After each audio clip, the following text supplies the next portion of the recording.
Ya estamos grabando. Peínense porque ya estamos grabando. Sigo admitiendo gente. Acabo yo de salir ahorita de una junta y tomé, pues no había nada, puro café y ando así como tembloroso. Pero bueno, con muchas ganas de verlos y empezar esta clase. Vamos a empezar. Teoría de la norma jurídica. No sé si me están viendo. Ok. Teoría de la norma jurídica es el siguiente capítulo que vamos a ver y como les digo, vamos a ver cómo se forma la norma jurídica, de dónde viene la norma jurídica. Norma jurídica es un concepto muy amplio, vamos a hablar básicamente de la ley, del derecho, las fuentes del derecho. Perdón, dice fuentes del derecho. Será importante analizar los diferentes significados de la palabra fuente en el ámbito jurídico. De acuerdo a García Maínez, por lo cual mencionaremos primero los tipos de fuentes reconocidos, como lo son las fuentes formales, las fuentes reales y las fuentes históricas del derecho, todas del derecho. Aquí estamos enfocándonos al derecho. Ninguna fuente de agua ni nada de eso, es fuentes formales, reales, históricas del derecho. En cuanto a fuentes formales, dice, son procesos de manifestación de las normas jurídicas. Estas son preguntas de examen, por eso es lo importante que nos pongan mucha atención, hagan sus anotaciones, etcétera, ¿sí?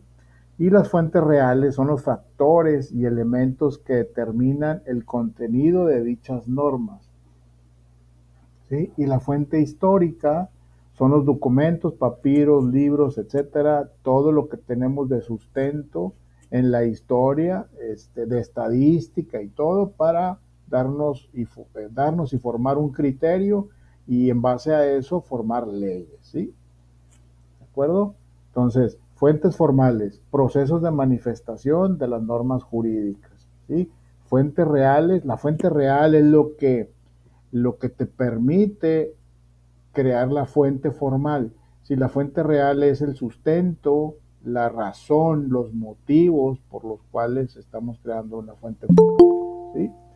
Entonces, y las fuentes históricas, pues es lo que tenemos todo como de apoyo, como de base, como estadística, a través de la historia, a través del tiempo, a fin de determinar cómo hemos evolucionado en ese sentido, ¿sí? Dice un dicho que el que no conoce su historia está condenado a repetirla. Entonces, por eso lo importante de saber, y en todos los aspectos, de saber la historia de todo y de cada suceso y de cada persona inclusive. Capítulo 1, clasificación de las fuentes del derecho. Diversos procesos, clasificación de las fuentes formales del derecho, son diversos procesos a través de los cuales se elaboran las normas jurídicas. Estos procesos pueden comprender tanto las manifestaciones reales que dan origen a las normas jurídicas por virtud de los distintos factores sociales, económicos, políticos, religiosos, etcétera, como las formas reguladas por el propio derecho para la creación sistemática y ordenada de las citadas normas, tal como ocurre respectivamente en el proceso legislativo, en la obra constante, la jurisprudencia y en la elaboración que se lleva a cabo por la costumbre jurídica. Entonces, aquí enumeré en este esquema cómo la costumbre, la ley, la jurisprudencia y la doctrina dan origen al derecho.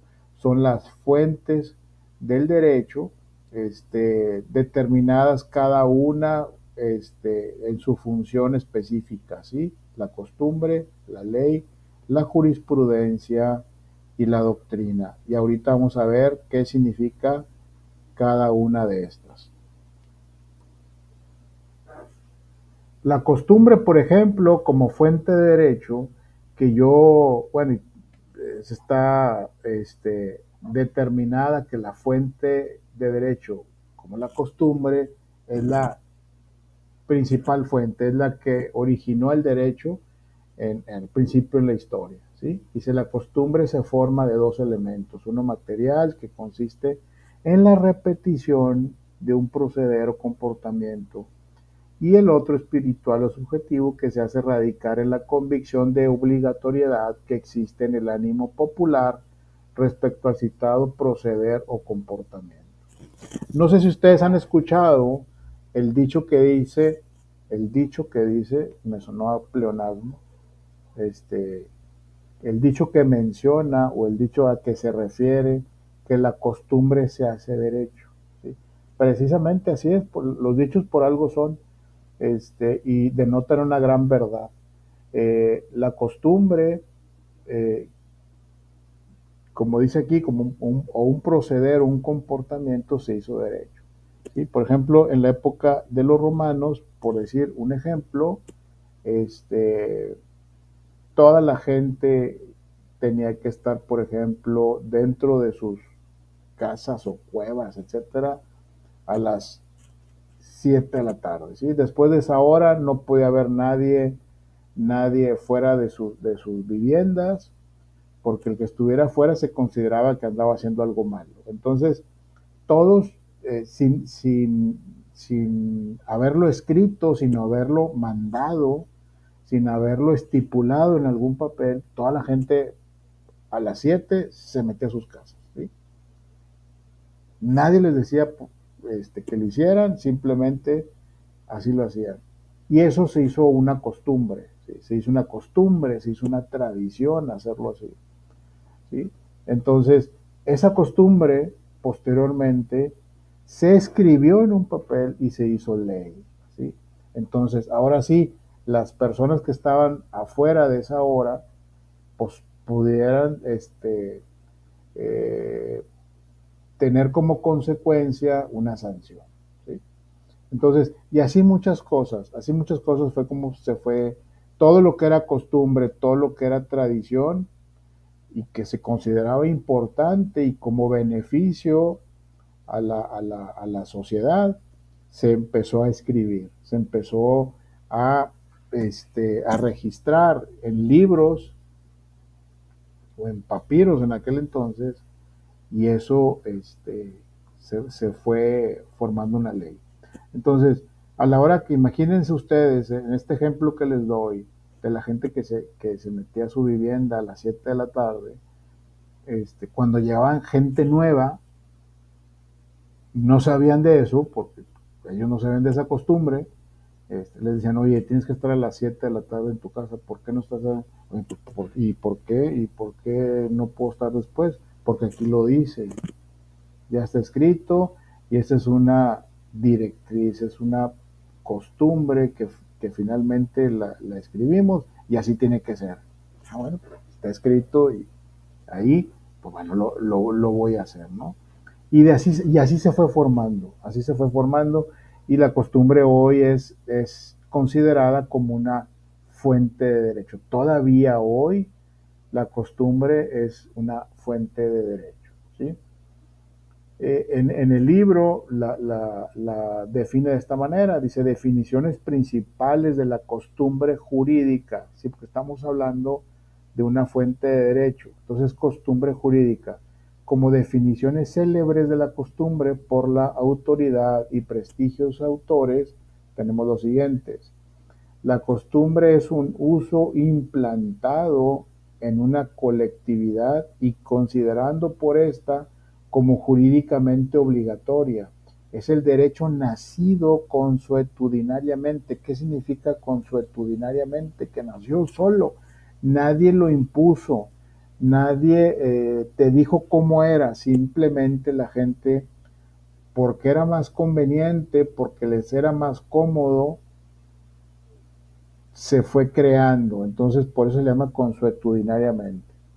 El jus moribus constitum de dupas, que era inducción a la... Bueno, eso no tiene sentido, no tiene para qué pues, leerlo. La costumbre, según Jenny, es un uso existente de un grupo social que expresa un sentimiento jurídico de los individuos que lo componen.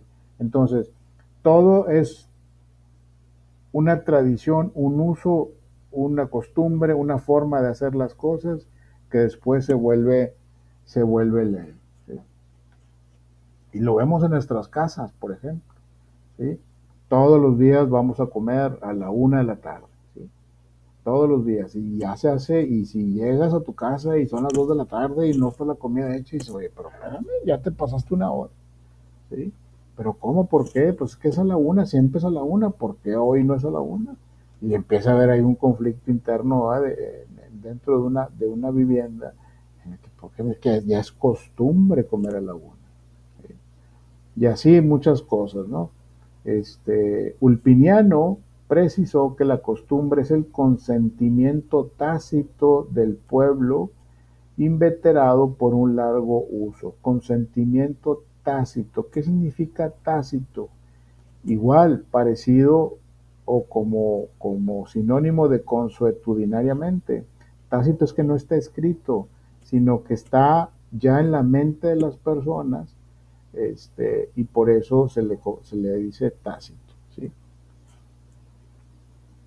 La gente que va a misa todos los domingos, yo voy a misa todos los domingos con mi familia, bueno, con mi esposa, ya mis hijos ya no nos siguen, tiene que ser el domingo a la 1:30 de la tarde, ir a misa. ¿Va?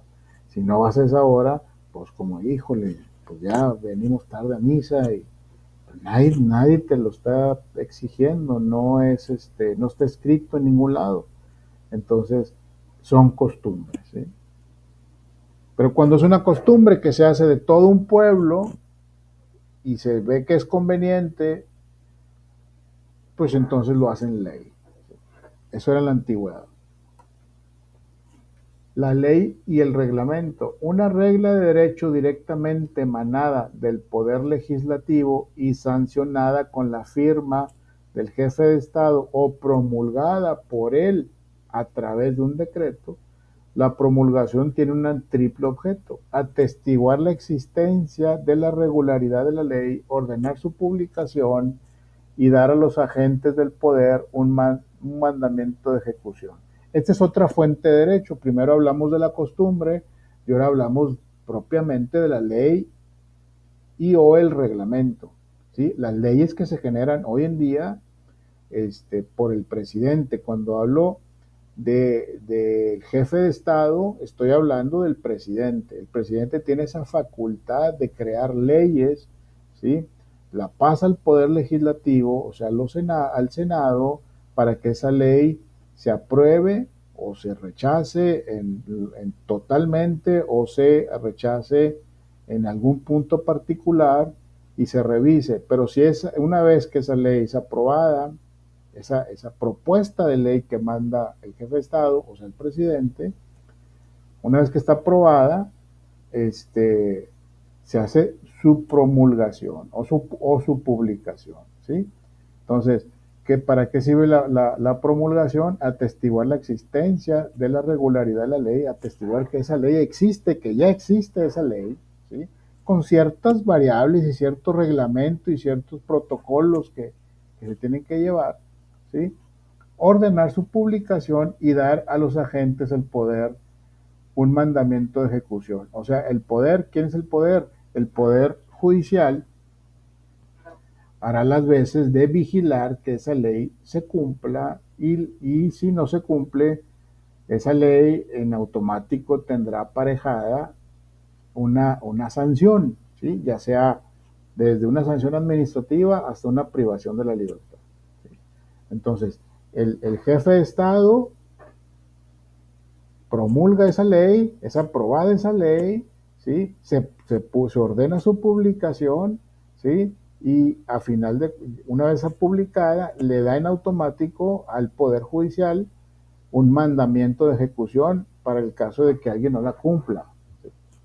Entonces, el jefe de Estado pudiéramos entender que es una fuente de derecho porque crea leyes. Entonces, es una fuente de derecho. Estamos hablando de fuente de derecho. Vimos la costumbre y vimos la ley y el reglamento. ¿Qué dice? La promulgación de una ley tiene un triple objetivo, como les decía hace un momento: atestiguar la existencia de la regularidad de la ley, ordenar su publicación y dar a los agentes del poder un mandamiento de ejecución. Este proceso pues está muy resumido, ¿no? Es un proceso largo, que tiene que llevar sus etapas muy definidas para que esto suceda. Toda ley es en principio una disposición de orden general y permanente que comprende un número indefinido de personas y de actos o hechos a los cuales se aplica ipso iure por la ley misma. O sea, es para todos durante un tiempo indeterminado, ¿sí? Ahí está la ley y ahí va a estar de por vida hasta que alguien no le haga un cambio, hasta que alguien no la derogue o abrogue en su caso. La ley ahí va a estar. Entonces, la ley es otra fuente de derecho. Y aquí les quise poner un pequeño proceso de aprobación y publicación de la ley, algo muy sencillo. La Cámara de Origen, por ejemplo, todo el Poder Ejecutivo, la Cámara de Origen eh, emite la ley, y este es un proceso que lleva. La Cámara Revisora revisa, como su nombre lo dice, revisa la ley, vuelve a la Cámara de Origen para la discusión de lo desechado o de las reformas o adiciones, ¿sí? Apruebas, supresión, reformas o adiciones, pasa al Ejecutivo y es publicada, ¿sí? Entonces, todo ese proceso, a mí me encantaría tener tiempo para, para ver este proceso que es muy interesante. Pero bueno, ya veremos en el camino si nos da tiempo para ver todo el proceso de la formación de una ley. Jurisprudencia como fuente de derecho. Conjunto de sentencias, decisiones o fallos dictados por los tribunales de justicia que pueden repercutir en sentencias posteriores. En México, la jurisprudencia es considerada indiscutible fuente de derecho. La jurisprudencia es una fuente formal de derecho ante las lagunas que existen en la ley. Cuando el texto legal es oscuro o dudoso, la jurisprudencia sí implica una labor de creación jurídica y por lo tanto creemos que es fuente formal de derecho, pues al precisar el sentido y alcance de la ley, que por ser oscura puede admitir diversas interpretaciones, necesariamente introducen nuevos elementos que van a vitalizar y enriquecer el ordenamiento jurídico. Es por eso que los juristas norteamericanos, tanto de la escuela sociológica como realista, piensan que fundamentalmente el derecho se crea mediante la interpretación diaria que dan los tribunales a los casos concretos. ¿Qué significa esto? La jurisprudencia. La jurisprudencia es un cúmulo de sentencias que se quedan registradas en un libro, ¿sí? Sentencias que dieron origen y que son causa de un texto legal oscuro, dudoso, de las lagunas que hay en la ley, porque a veces, y hay muchas, en la ley hay lagunas. ¿Qué significa que hay lagunas? Hay cosas que no están claras, que no se entienden, ¿sí? Y muchas veces, no sé si han escuchado, eh, y se ventila mucho en la materia fiscal, ¿sí? Entonces, en la materia fiscal, en la ley fiscal, se dice que hay muchas lagunas. Entonces la gente que encuentra estas lagunas aprovecha para, como un beneficio, para sacar alguna ventaja, por ejemplo, en el pago de impuestos, ¿sí? Entonces, para eso es la jurisprudencia. Cuando hay un asunto, alguna situación que se está tratando, que está dirimiendo en los tribunales, pero no está claro cómo resolverlo, porque la ley es confusa, se presta a interpretación y una parte la interpreta de una manera y otra parte la interpreta de otra manera. Entonces, ¿qué es lo que pasa? Que se encuentran en un conflicto y dicen, ¿cómo resolvemos esto? ¿Sí? ¿Cómo vamos a resolver este asunto si la ley por este lado dice que debe ser de esta manera, pero esta ley por otro lado habla de lo mismo y dice que se resuelva de diferente manera? Entonces, ¿qué es lo que hacemos ahí? Bueno, pues se hace un estudio de la situación y si es un asunto que se ha presentado varias veces, pues cuando dices, hijo, otra vez esta situación y nos encontramos con el mismo problema, en donde las leyes no nos ayudan a resolver por su misma complejidad, porque no está bien escrita, porque a lo mejor la ley ya es muy antigua y no se ha actualizado, o bien son casos que se presentan uno entre mil, ¿sí? Entonces, este, para resolver esos asuntos que son complicados, este, acuden o se apoyan de la jurisprudencia. Acuérdense que les dije que la jurisprudencia en sentido estricto es un libro donde están escritas muchas sentencias derivadas de esto, de situaciones complicadas. Entonces, buscan un asunto que se haya resuelto de esa manera, un asunto similar o igual, y en la jurisprudencia ves cómo se resolvió ese asunto en el pasado, ¿sí?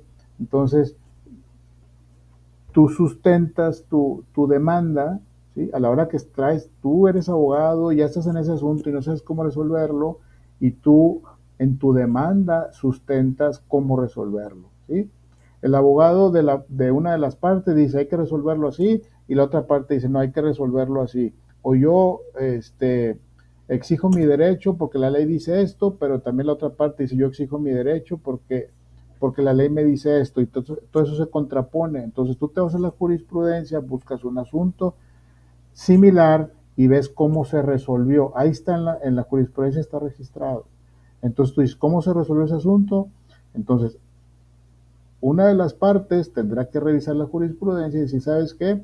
Esto hay que resolverlo así, porque en la jurisprudencia, es como una Biblia, dice en la jurisprudencia, de la fecha tal, del libro tal, de la materia tal, se resolvió de esta manera.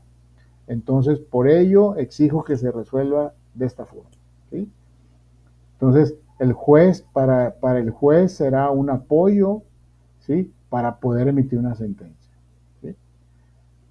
Pero también pasa lo siguiente, cuando no hay una sentencia similar, este, derivado de un asunto, o sea, que no encuentro apoyo en la jurisprudencia, entonces o se dirime y se resuelve de alguna manera, la manera que ustedes quieran, y esa situación se queda registrada, se queda en una parte en donde se puede consultar por demás, por otros abogados, pero no sube a jurisprudencia todavía. Para que un caso esté dentro de la jurisprudencia, se tuvo que haber resuelto, creo que 5 veces igual.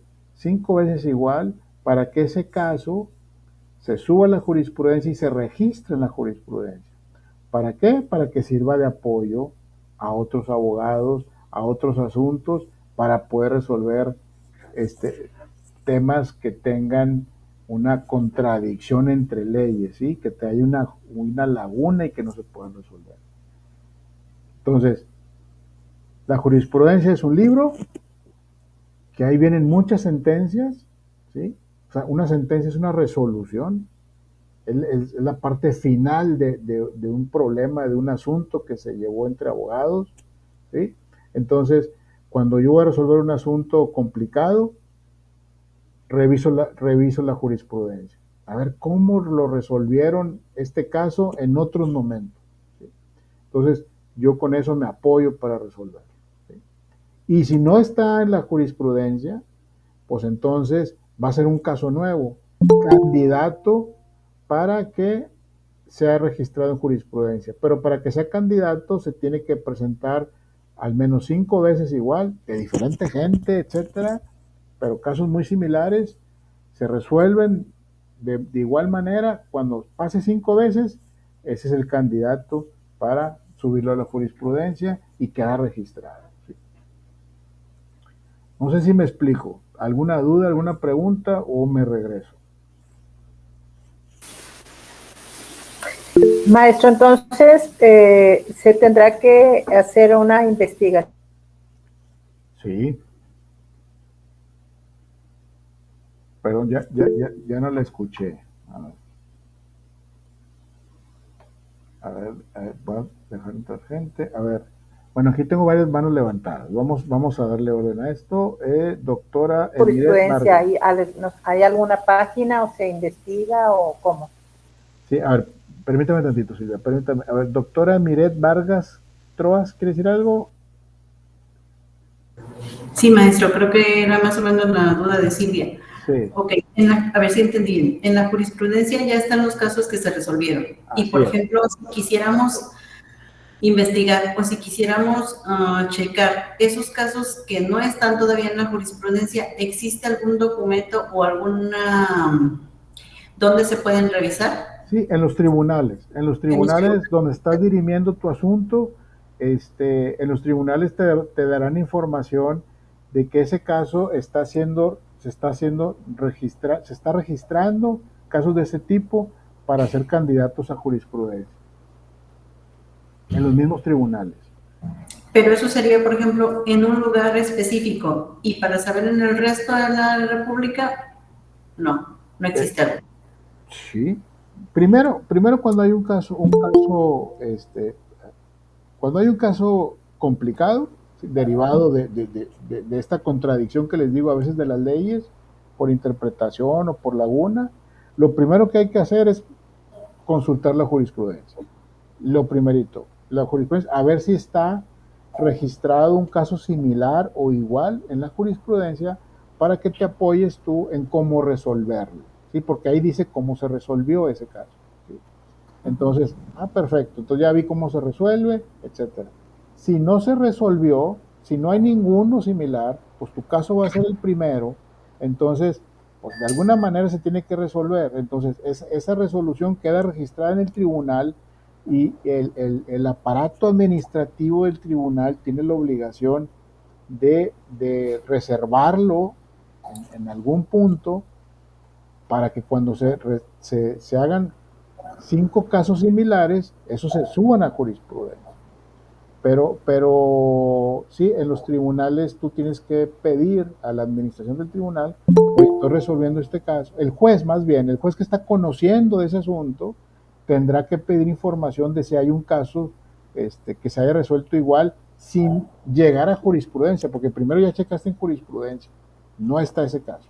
Y luego al juez que está conociendo del asunto tendrá que verificar si ese asunto no está como en fila para jurisprudencia y que nos ayude a que cumpla el requisito de 5 casos resueltos de la misma manera para que se vayan a jurisprudencia. Okay.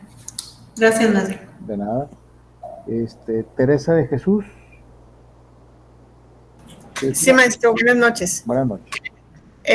Por ejemplo, si la jurisprudencia es a nivel nacional, así es. Los casos, vamos a suponer que se dieron 2 en Yucatán y 2 en Sinaloa y 1 en Baja California, y yo estoy aquí en Nuevo León. ¿Cómo puedo tener acceso a esas jurisprudencias? ¿Es un archivo electrónico? ¿Es un libro físico? ¿Hay que mandar un oficio a alguna dependencia de gobierno? ¿Cómo llego yo a ese apartado que tengo que consultar? Ahorita es más sencillo, por internet, en el Congreso, donde están todos los códigos, ahí están las jurisprudencias, entonces uno se fija ahí, y ahí están todos registrados, ¿sí? Hay una liga donde están todas las jurisprudencias y buscas, que no recuerdo bien, es que ahorita ha cambiado mucho. Antes tú buscabas hay un archivo de, por ejemplo, un colegio de notarios, hay un archivo donde dice donde están todas las jurisprudencias, y tú te ibas de todos los estados. Es que no falta quien te diga en los tribunales, sabes que yo sé de un asunto que se resolvió así en Oaxaca, en Baja California, o cosas así, cuando son asuntos federales. Entonces ya uno va buscando el camino y lo va consultando. Eso era antes. Ahorita ya en internet uno pone el caso, pone el estado, pone la ciudad y te sale la información, ¿verdad? Y es público, cualquiera puede tener acceso a esa liga. Es información pública, pero sí te piden que seas abogado, ¿sí? Que seas abogado y que des datos de qué asunto estás viendo, etcétera. Hay cierto filtro que se hace. Ok, no puede uno curosear ahí, andar. Hay información en internet que está disponible al público, pero no es la parte de consulta, no es la parte medular de consulta.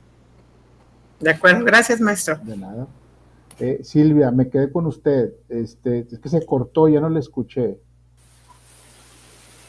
Bueno, es más o menos lo mismo que preguntó Emiret, licenciada. Ok. Sí, entonces ya quedó la duda resuelta. Y aparte lo que complementó la última compañera también. Muy bien, muy bien. Muchas gracias. Creo que ustedes tienen una clase de jurisprudencia o no.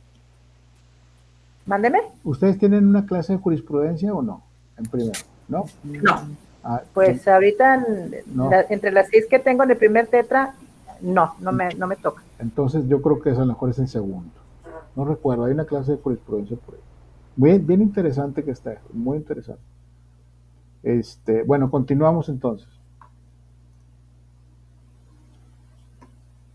Esos son los libros.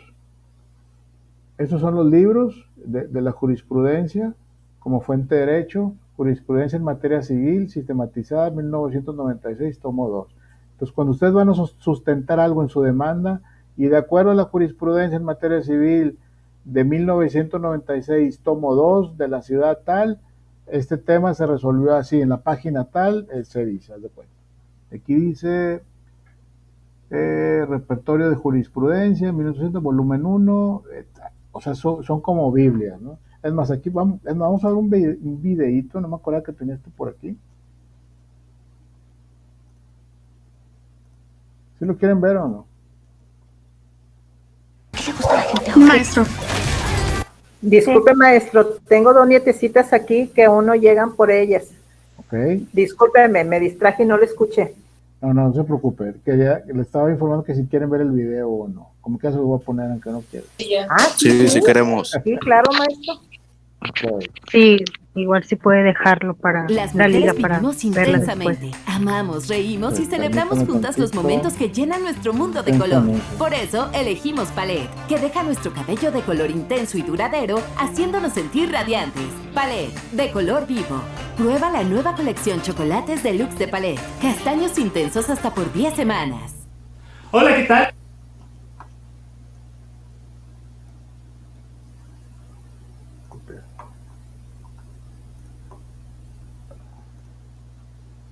Permítanme tantito. No se me desesperen.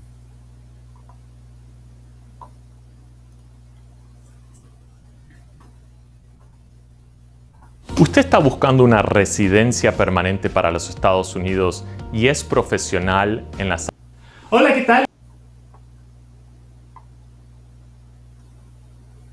Bueno, voy a dejar de presentar y les voy a poner el video. Maestro.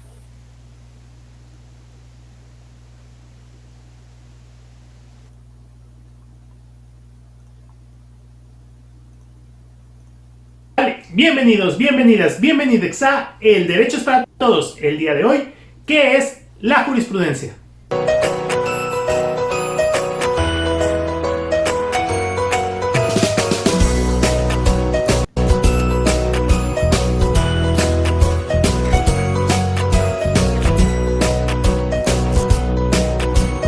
La definición de jurisprudencia nos arroja 3 aspectos esenciales del concepto. En primer lugar, son criterios de interpretación de la ley, que se emiten a través de sentencias. solamente ante los órganos supremos del Poder Judicial y que se hacen obligatorios cuando se reiteran en 5 ocasiones para el caso mexicano de manera ininterrumpida, es decir, consecutivamente. ¡Wow! ¡Más despacio! ¡Velocista! Ahora vamos a desglosar cada una de estas partes del concepto, para explicarlas detenidamente. El punto número 1, criterios de interpretación de la ley a través de sentencias. Como todos ustedes saben, la ley está escrita en documentos, como el caso de esta pequeña y muy bonita Constitución. Y aparentemente algo que está escrito todos podemos entender lo mismo respecto de lo que dice ahí, pero no es así. Muchas veces la legislación tiene palabras que pueden tener una interpretación un poco ambigua. Por ejemplo, este artículo 34 de nuestra Constitución mexicana, que dice: para ser ciudadano de la República son aquellos varones y mujeres que, teniendo la nacionalidad mexicana, cumplen 18 años y, fracción 2, tienen un modo honesto de vida. ¿Qué es un modo honesto de vida? Es algo muy subjetivo. Para unas personas puede ser una cosa, para otras personas otra. Entonces la jurisprudencia interpreta este tipo de conceptos. Por ejemplo, para el caso particular, modo honesto de vida se entiende como simplemente cumplir las leyes. Aquí les va otro ejemplo de jurisprudencia. El artículo 31, fracción 4 de la Constitución dice que es obligación de los mexicanos, en la fracción 4, contribuir para el gasto público. Esto es, pagar impuestos.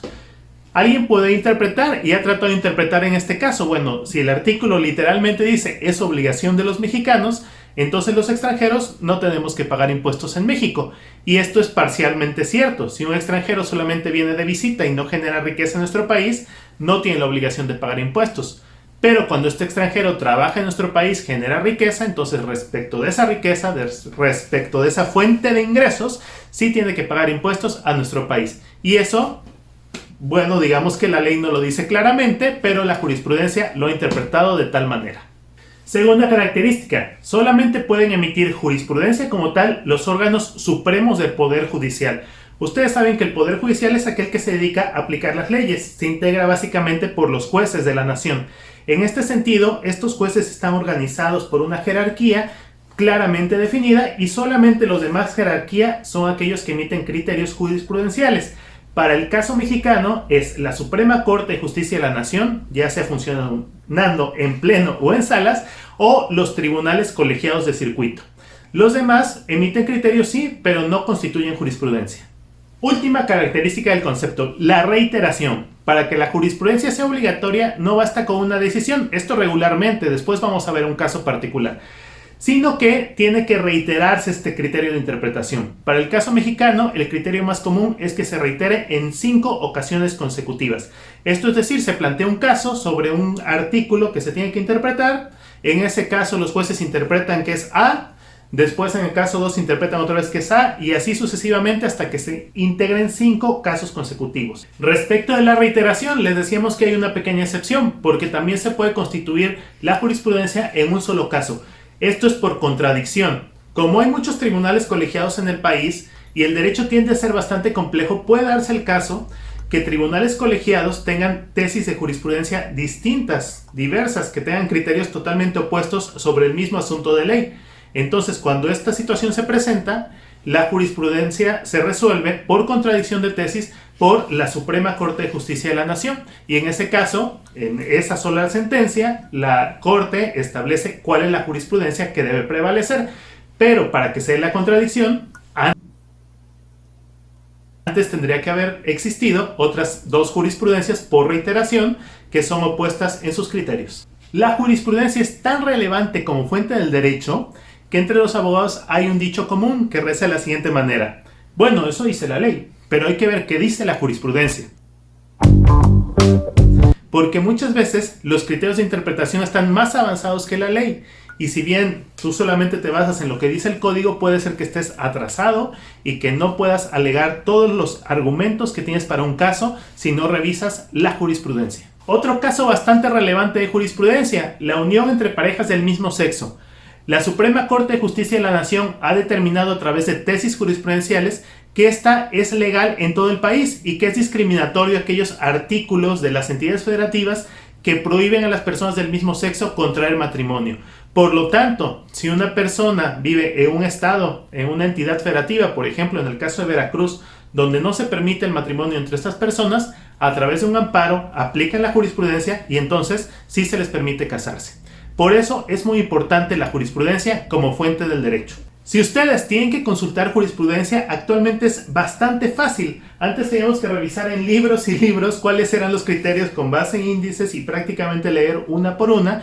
Y hoy en día la Suprema Corte de Justicia en su página web oficial dispone de un buscador en el cual solamente pones el término clave y te arrojan las jurisprudencias específicas que pueden tener relevancia particular para el caso que tú estás investigando. Entonces recuerda, la jurisprudencia es una fuente del derecho que consiste en la interpretación de la ley que hacen a través de sentencias los órganos supremos del Poder Judicial y que se vuelve obligatoria cuando se reitera en 5 ocasiones consecutivas. Espero que con eso haya quedado claro el tema de hoy. Espero sus comentarios, sus sugerencias. No olviden suscribirse al canal, darle like, compartirnos y nos vemos en la próxima. Recuerden, el derecho es para todo el mundo.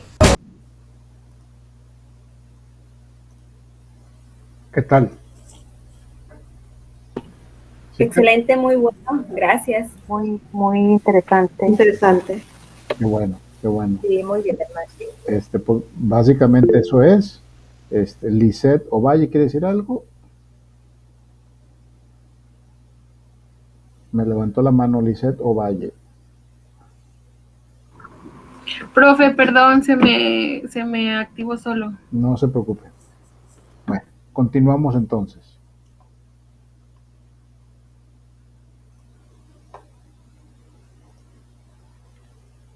¿Dónde quedó la bolita? Aquí está. Muy bien. Entonces ya vimos este tema. Ahora, conflicto de leyes en el espacio. Conflicto de leyes en el espacio, principalmente el principio de irretroactividad de la ley. El principio de irretroactividad de la ley dice lo siguiente: no será retroactiva la ley que respete las situaciones jurídicas concretas. El juez deberá considerar como regidas por la ley antigua las situaciones jurídicas nacidas bajo su imperio y en virtud de ella. La Constitución Política de Estados Unidos Mexicanos, nuestra máxima ley, en su artículo 14, dice: a ninguna ley se le dará efecto retroactivo en perjuicio de persona alguna. Nadie podrá ser privado de su libertad o sus propiedades, posesiones o derechos, sino mediante juicio seguido ante los tribunales previamente establecidos, en lo que se cumplan las formalidades esenciales del procedimiento y conforme a las leyes expedidas con anterioridad al hecho. ¿Sí? Ahorita les explico qué quiere decir esto. En los juicios del orden criminal queda prohibido imponer por simple analogía y aún por mayoría de razón pena alguna que no esté decretada por una ley exactamente aplicable al delito de que se trata. En los juicios de orden civil, la sentencia definitiva deberá ser conforme a la letra o a la interpretación jurídica de la ley, y a falta de esta se fundará en los principios generales del derecho. Ahorita también vamos a ver un video de esto, a ver si nos da chance. Pero básicamente, les voy a poner un ejemplo muy claro, muy rápido. Una persona comete un delito en el 2005, ¿sí? Vamos a suponer que lo cometió, no, hace mucho, en el 2010 comete un delito, roba una casa, sale el dueño de la casa, se pelean y mata al dueño de la casa y el pelado se escapa, ¿no? Se escapa. Delito cometido, robo a mano armada, con el agravante de asesinato, etcétera, etcétera. Entonces, eso fue en el 2010. La pena por ese delito es de 10 años, ¿sí? De 10 años. Pero este cuate lo encuentran ahorita en el 2023, 13 años después. Lo encuentran, lo encarcelan y lo quieren juzgar por ese delito. El tema es que ese delito, la pena de ese delito ya cambió, ya no son 10 años de prisión, sino ahora son 15 años. ¿Sí? Ya atraparon a la persona. ¿Qué ley le van a aplicar? ¿La de los 10 años o la de los 15 años? Primero estaba la de los 10 años y después la de los 15 años. Este artículo constitucional que dice: a ninguna ley se le dará efecto retroactivo en perjuicio de persona alguna. Fíjense, a ninguna ley se le dará efecto retroactivo en perjuicio de persona alguna. Se le va a aplicar la ley que decía que la pena era de 10 años. ¿Sí?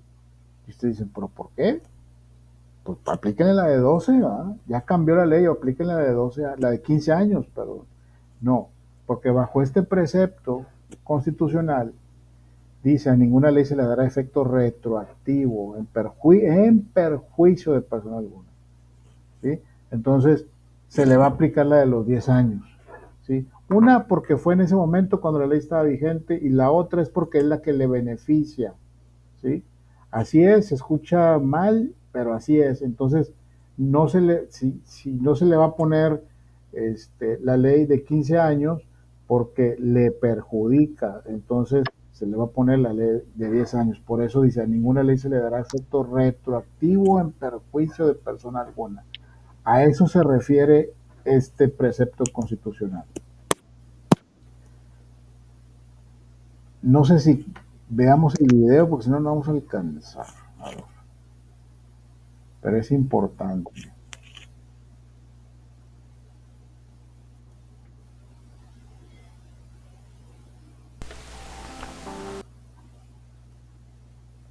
Es que para ver el video tengo que hacer varias cosas.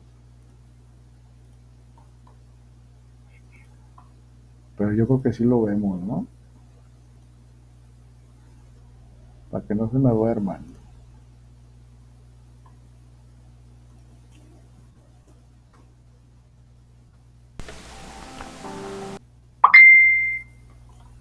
Dejo de presentar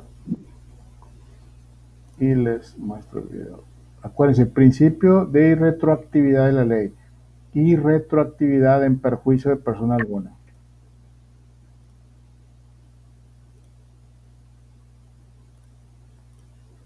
Pues bien, vamos a terminar el tema de retroactividad.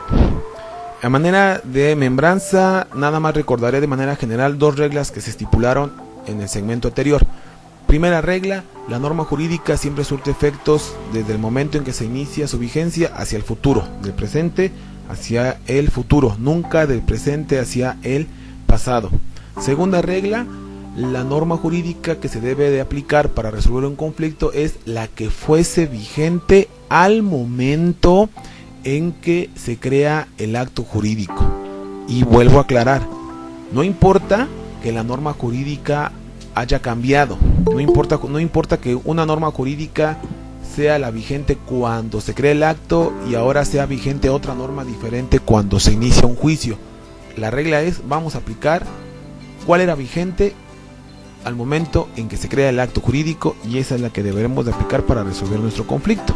Ahora sí, regresando nuevamente, ya enfocándonos en el tema principal de la retroactividad, ¿qué debemos entender por retroactividad? Bueno, voy a dar más que un concepto, ideas que nos ayuden a definir de mejor manera el concepto de retroactividad. Y entonces podemos decir que la retroactividad es hacer que una norma jurídica surta sus efectos, o hacer que una norma jurídica surte efectos hacia el pasado.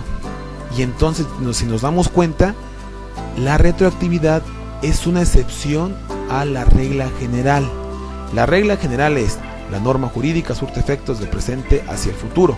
La excepción puede ser que una norma jurídica surte efectos al momento en que inicia su vigencia, y que en algunos casos esa norma jurídica se ocupe de conflictos o se ocupe de actos jurídicos que se crearon antes de que esta norma jurídica existiera.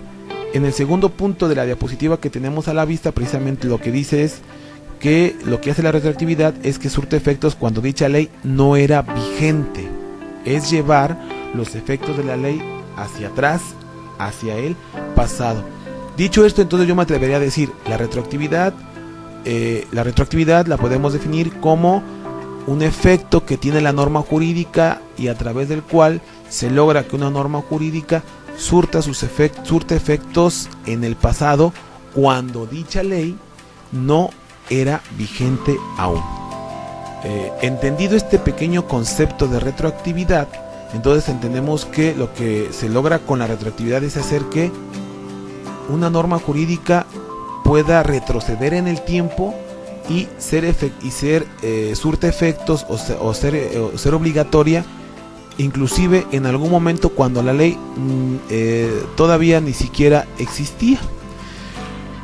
Luego entonces la retroactividad, y nos dice diapositiva, el efecto, ¿cuál es? La retroactividad tiene un efecto, el efecto de la norma es hacia el presente y pasado. De manera muy gráfica, la norma jurídica aquí se crea, empieza a surtir efectos hacia el futuro, y si en algún momento es necesario que esa norma regrese al pasado a regular un conflicto, algún conflicto que ya existía cuando no era vigente la norma, eso es lo que puede hacer, es hacer que la norma pueda volver hacia atrás, y esto es una excepción a la regla general, y aquí lo tenemos claramente. La norma puede ser retroactiva, sí, pero aquí viene una regla, o mejor dicho, aquí viene una aclaración. Esta excepción a la regla, la retroactividad, solamente aplica si y solo si esa retroactividad es en beneficio de las personas o de los sujetos a quienes se pretende aplicar. Es decir, yo puedo hacer que una norma jurídica sea retroactiva, vaya del presente hacia el pasado, solamente si esa aplicación va a generar algún beneficio a la persona o al sujeto a quien se le pretende hacer retroactiva una ley. A manera de ejemplo muy sencillo, y voy a poner un ejemplo en materia penal porque es un ejemplo, digamos, de los que más fácilmente podemos entender. ¿Cuál sería? Juan comete un delito en fecha 5 de febrero, disculpen la falta de ortografía, Juan comete un delito en fecha 5 de febrero de 2011. Se le denuncia penalmente en fecha del 9 de enero del 2012, es decir, prácticamente casi un año después. La víctima o el sujeto pasivo del delito se presenta ante el Ministerio Público y lo denuncia penalmente a Juan del delito que haya cometido. Pero la detención de Juan se va a dar hasta el 12 de septiembre de 2013. Y entonces fíjense, tenemos 3 momentos. El 5 de febrero, que es cuando comete el delito del 2011, 5 de febrero de 2011 cuando comete el delito, la denuncia que se presenta hasta el 9 de enero del 2012, un año después, y prácticamente un año después se estaría ejecutando la orden de aprehensión en contra de esta persona, y a partir de este momento la persona ya está detenida y ya se le va a iniciar propiamente un proceso. Si aplicamos la regla general, bueno, mejor dicho, aquí tal vez lo que podemos preguntar es, si aplicamos las reglas generales, a Juan se le debe aplicar la norma jurídica vigente al momento en que cometió el delito, porque esa es la regla, ¿no? La regla, decíamos, es la norma jurídica aplicable al caso concreto o real, es la vigente al momento en que se crea el acto. Pues aquí lo mismo, la norma jurídica aplicable a Juan es la vigente cuando él comete el delito, no importa cuándo se le acusó formalmente o cuando se le detiene, lo que me importa es cuándo cometió el delito, y esa norma es la que voy a aplicar. Hasta este momento, con el caso anterior, lo que estamos haciendo es aplicar la regla general, no estamos haciendo ningún ejercicio de retroactividad. Ahora bien, imaginémonos en el caso anterior que la norma jurídica penal vigente ha cambiado desde que se cometió el delito hasta que se empieza el juicio propiamente de Juan. Es decir, cuando cometió el delito había una norma jurídica y ahora que se le detiene para ser juzgado, la norma ha cambiado, se ha reformado. La pregunta es, ¿y ahora qué norma jurídica penal aplicamos, no? Si ha habido cambios, bueno, repito, siguiendo la regla general, pues aplicaremos la vigente cuando cometió el delito, o bien podemos hacer uso de la excepción a la regla. Es decir, podemos aplicar la norma, es decir, fíjense, podemos aplicar la norma vigente al momento de la detención de Juan, siempre y cuando sea para él beneficiosa. Recordemos esto, la retroactividad aplica, la excepción de la retroactividad aplica siempre y cuando sea en beneficio. Por lo tanto, lo que nosotros como abogados debemos de verificar ¿qué norma beneficia más a Juan? ¿La que era vigente cuando cometió el delito o la vigente en este momento que se le detiene y que se le inicia el juicio? Y si la que resulta más beneficiosa es cuando cometió el delito, no hay retroactividad. Si la que resulta más beneficiosa es cuando se le detiene, entonces haremos uso de la retroactividad. Y precisamente lo que quiero ilustrar aquí es lo siguiente. La norma jurídica que más beneficia a Juan es la vigente en el momento en que comete el delito, pues entonces apliquemos esa, la que es vigente cuando comete el delito. En estos casos estamos aplicando la regla general y no estamos aplicando la retroactividad de la ley. Pero ¿qué pasa si la que más beneficia es la vigente en el momento en que se le juzga? Pues entonces apliquemos esta norma, la que más le beneficia, que es cuando se le está juzgando. Pero entonces aquí ya estaríamos haciendo uso de la retroactividad de la ley. ¿Por qué? Porque estoy aplicando una norma jurídica del 2013 a un hecho que sucedió en el 2011, cuando esta norma del 2013 todavía ni siquiera era vigente. Estaríamos así aplicando propiamente la excepción a la regla. Yo espero que haya quedado claro el tema de la retroactividad, porque a final de cuentas no es muy complicado. Lo complicado, ¿por qué se da? Porque siempre tenemos en mente es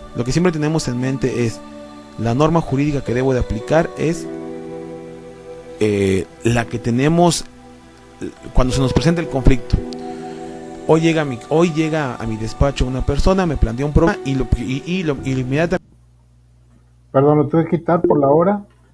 Básicamente ya estaba terminando. Magdalena Hernández, ¿quiere decir algo? Nada más una pregunta, buenas noches. Buenas noches. Por ejemplo, no siempre va a ser la más nueva o la más antigua, la que más le convenga al detenido, en este caso, a la persona. O sea, puede ser que ahora resulta que sean menos años que hace 10 años. Exacto. No sé si me explico. Sí, o sea, se le va a aplicar, o sea, se parte desde la fecha que cometió el delito. Si en ese inter, desde la fecha que cometió el delito hasta la fecha de hoy, si ha habido cambios en la ley y ese cambio de la ley le beneficia, se va a aplicar la que más le beneficie, ¿sí? Si la ley no le beneficia, se va a aplicar la primerita de cuando cometió el delito. O sea, no se puede ir más atrás todavía, desde antes de que se cometiera el delito. ¿Sí me explico? Pero ¿contamos a partir de que está detenido o a partir de cuando cometió el delito o a partir de que se sentencia? No, a partir de que se le cometió el delito. Esa es tu base. Ok, A gracias. partir de la fecha en que cometió el delito. Gracias. De nada. Alejandro, adelante. Adelante, Alejandro. Sí, perdón, nada más dejar claro, profe, bueno, buenas noches, antes que nada. Todo eso aplica solamente para para el acusado, por así decirlo, o sea, no aplica para las víctimas, si estoy entendiendo bien. No, porque a la víctima no se le está acusando de nada. Exactamente, pero ahí no puede la víctima, por ejemplo, escoger no sé, si a la víctima le conviene más que lo castiguen de una forma o de la otra. No. Ahí el acusado no tiene, el acusado, la obligación del acusado es hacer la denuncia, por ejemplo, en este caso de índole penal, y ya la ley el juez aplicará la ley que le corresponde. De acuerdo, entonces sí entendí bien, gracias. No hemos terminado, nos faltan unas 2 hojitas. Si quieren, le seguimos o lo dejamos para la próxima clase, esas 2 partecitas, ya poquito. Como ustedes me digan.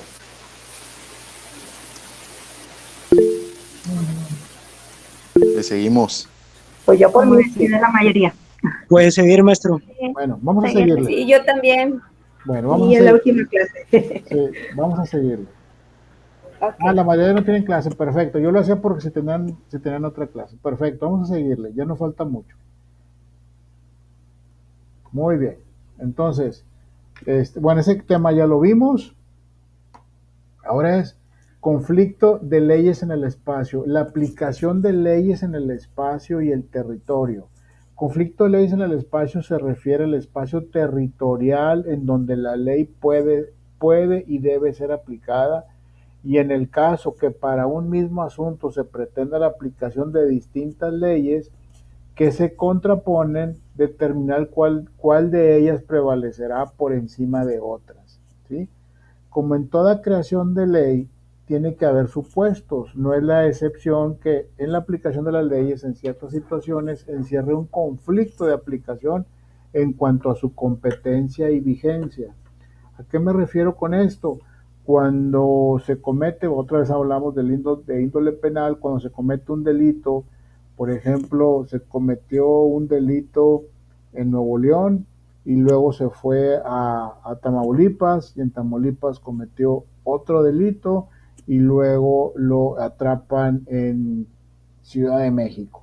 Entonces, pero en Ciudad de México también comete otro delito, entonces, y son delitos diferentes, entonces, ¿qué ley le vamos a aplicar? ¿Quién va a ser el primero que va a aplicar la ley? ¿En qué momento? Etcétera. Entonces, ahí entramos en un conflicto, y esos son algunos de los conflictos que se presentan. Que en relación jurídica intervengan extranjeros en un estado determinado, ¿sí? También cuando viene un extranjero y a veces dicen, no, pues aquí no es delito, aquí te puedes venir, no pasa nada, sí, pero allá cometió un delito, por eso el tema, por ejemplo, aquí de la extradición, las extradiciones famosas que mandan a los narcos allá a Estados Unidos, ¿sí?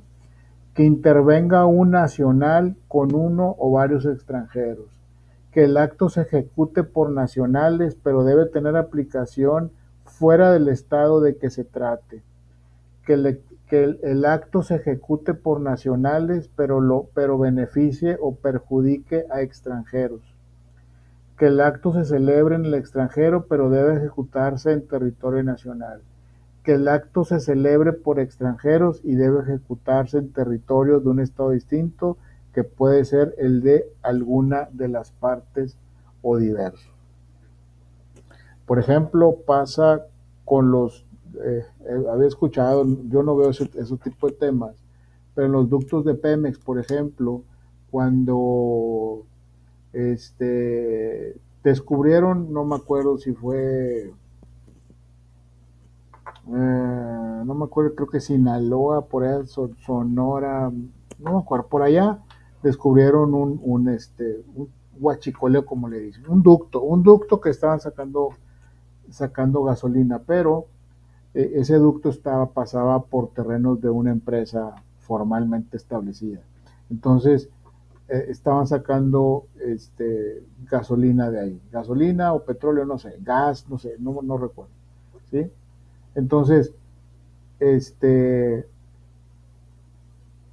habían como creo que habían invadido un terreno. Ese huachicoleo estaba más bien, no estaba dentro de la empresa, sino estaba por fuera.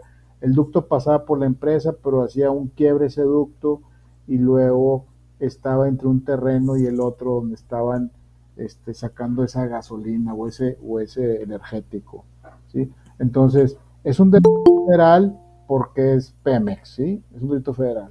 Pero también es un delito porque están invadiendo una propiedad privada del terreno que estaba a un lado, ¿sí? Y aparte es un delito estatal porque estás utilizando,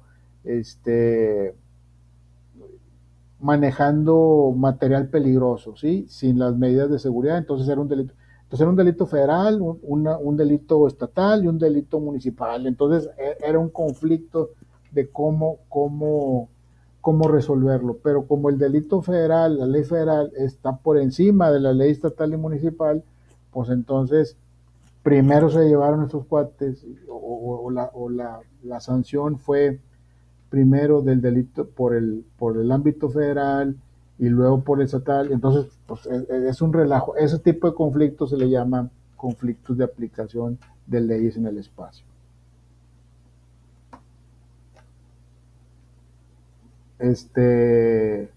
Entonces, sistemas para resolver conflictos de leyes en el espacio. Tengo otro video, vamos a verlo, y ahorita ya estamos centrados en gastos de videos. Bueno, aquí, vamos a ver este esquema que les quise poner aquí, conflictos de aplicación de leyes en el espacio. hay leyes que tienen extraterritorialidad absoluta, o sea que van por arriba, por encima de las leyes estatales, inclusive de leyes nacionales, ¿sí? Y hay leyes de territorialidad y extraterritorialidad, y territorialidad absoluta. Entonces vamos a ver ese tema ejemplificado con un caso particular. A ver, permítame, creo que alguien me está queriendo entrar. Admitir, ok. A ver, Marjón, ¿quiere decir algo?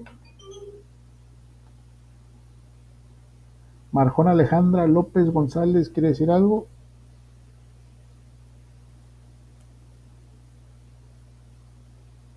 No le escucho a Marjón Alejandra, a lo mejor. Bueno, continuamos entonces. Vamos a ver el video.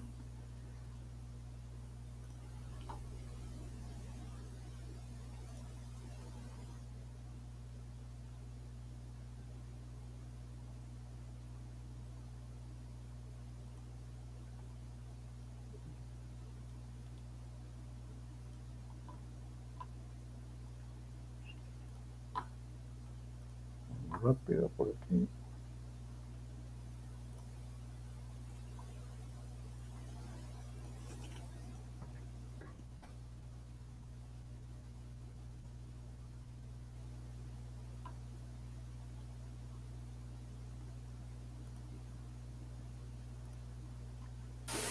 Disculpe, maestro. El compañero Eric dijo que tenía que salir de la clase porque iba a cambiar de dispositivo, que si lo podía aceptar de nuevo. Sí, claro, cuando me llegue la notificación lo acepto con mucho gusto. Sin ningún problema. Vamos a ver el video.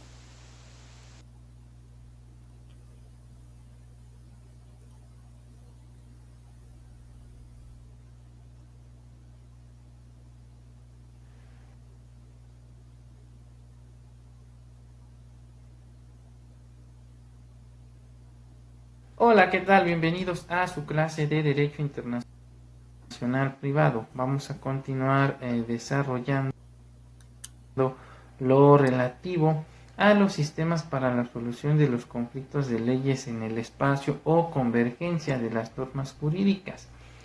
El derecho internacional privado precisa que hasta hoy se considera que existen dos grandes sistemas de solución para los conflictos de leyes en el espacio, y son los siguientes: los sistemas de normas tradicionales y los sistemas modernos.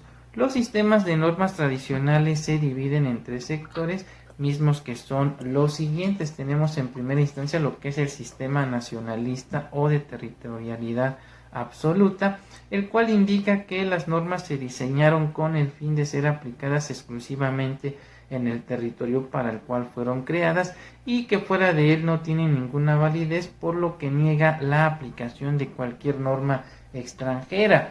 Luego, en segundo lugar, tenemos lo relativo al principio supranacionalista o sistema supranacionalista, que sostiene que en determinadas circunstancias las leyes pueden tener vigencia fuera del territorio nacional para aplicarse a situaciones externas al foro por razones de justicia y equidad, siempre que la legislación interna expresamente así lo autorice. Finalmente tenemos lo que se conoce como el sistema ecléctico, que es una combinación de las dos posturas anteriores. Cabe indicar que actualmente México sigue este criterio en materia civil, ya que en principio rige la territorialidad, pero en ciertos casos está permitida también la vigencia de la extraterritorialidad. Ahora bien, vamos a analizar lo relativo a los sistemas modernos.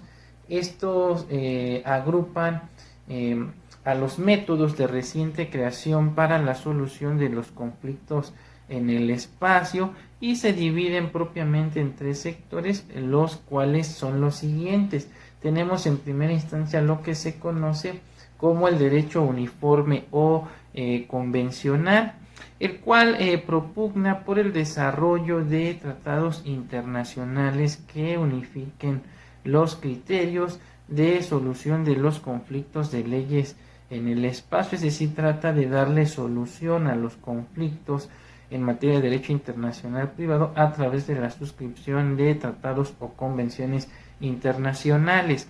Luego tenemos en segundo lugar lo relativo a las normas autolimitantes de aplicación necesaria o inmediata. Estas normas tratan de eliminar cualquier elemento internacional, por lo que no consideran ningún elemento extranjero, debido a que su función se encuentra íntimamente vinculada con el interés colectivo para salvaguardar la organización política, social y económica de un país. Es decir, no se admite de ninguna forma la aplicación de un derecho externo, por lo que se aplica siempre para solucionar los conflictos al derecho interno. Y finalmente tenemos lo relativo a las normas materiales, en las cuales crean un sistema de normas sustantivas específicas para la solución de controversias en las que existen elementos que se encuentran vinculados con diversas legislaciones. Aquí se distingue la postura, se distingue de la postura tradicional, ya que consiste en crear nuevas normas conflictuales que determinen la aplicación de una u otra norma, ya que de manera directa y de fondo solucionan la controversia, quizá con criterios diversos de los utilizados en la solución de casos con elementos puramente nacionales. Bien, con esto estaríamos concluyendo entonces la presente sesión relativa a lo que es la introducción de los conflictos de leyes en el derecho internacional privado. Estaríamos desarrollando más temas relacionados con los conflictos de leyes en el derecho internacional privado en futuros videos. Por el momento se despide de ustedes su atento servidor, el doctor. Bueno, ahí este abogado se enfoca más al tema internacional privado.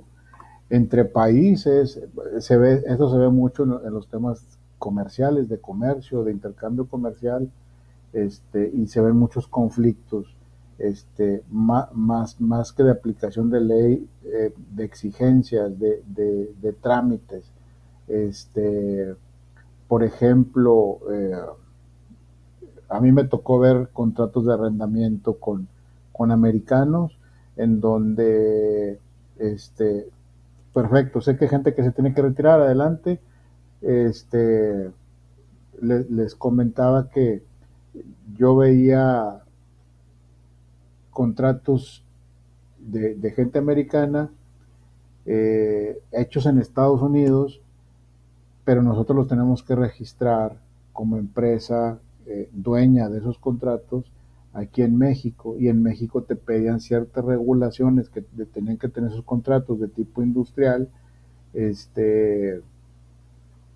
y que en Estados Unidos no les pedían. Entonces teníamos que mediar esa situación para cumplir con la ley. Y al revés, ellos también nos pedían los temas que nosotros no manejábamos y que ellos por ley lo tenían que tener. Entonces, cuando son temas de índole comercial, se ven muchos ese tipo de conflictos de aplicación de leyes en el espacio. Pues básicamente es eso. Podemos ahondar en el tema en la siguiente clase. Le dedicamos un ratito si nos queda tiempo. Por mi parte ha sido todo por el día de hoy. Nos vemos el próximo martes a la misma hora con la siguiente clase. Cualquier duda, cualquier cosa que tengan, con toda confianza, ahí me mandan un mensaje en la plataforma. Laura Zúñiga, adelante, Laura. Sí, disculpe, ¿hay alguna tarea, alguna actividad que tengamos que realizar esta semana? Sí, se las puse ahí en el aula. Ah, perfecto, sí, muy bien. Para que la revisen, yo le voy a mandar un mensaje, porque sí tengo un detalle con actividades pasadas. Claro que sí, mándame un mensaje. Ok, gracias, buenas noches, ya me retiro. Okay. Muchas gracias, maestro. Buenas Gracias, noches. maestro. Gracias, profe. Buenas noches. Buenas noches, buenas noches. Alfredo. Buenas noches. Buenas noches. Gracias. Buenas Gracias, profe. Buenas noches, profe. Nos vemos. Buenas noches. Gracias. Alfredo, ¿quieres decir algo? Buenas noches. Alfredo, levantó la mano.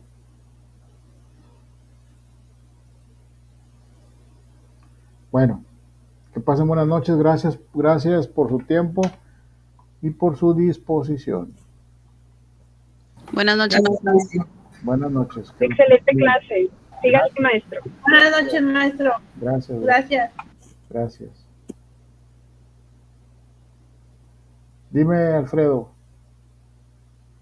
Gracias, maestro. Muchas gracias. Al contrario, gracias a ustedes. Gracias. ¿Quieres mandarme un mensaje, Alfredo, ahí a la plataforma? Ahí en mi perfil, el contacta a tu tutor, ahí está mi correo.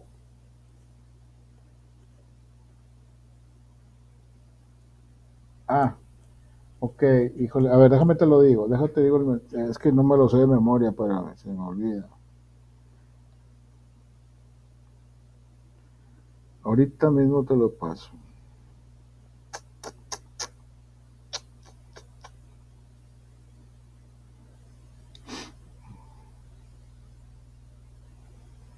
Eso. A ver, te lo voy a escribir aquí.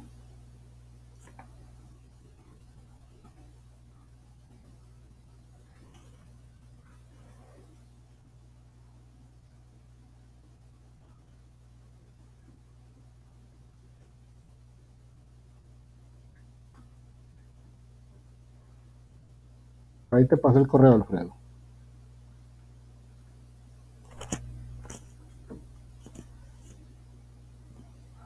Muy bien, que pasen buenas noches, muchas gracias.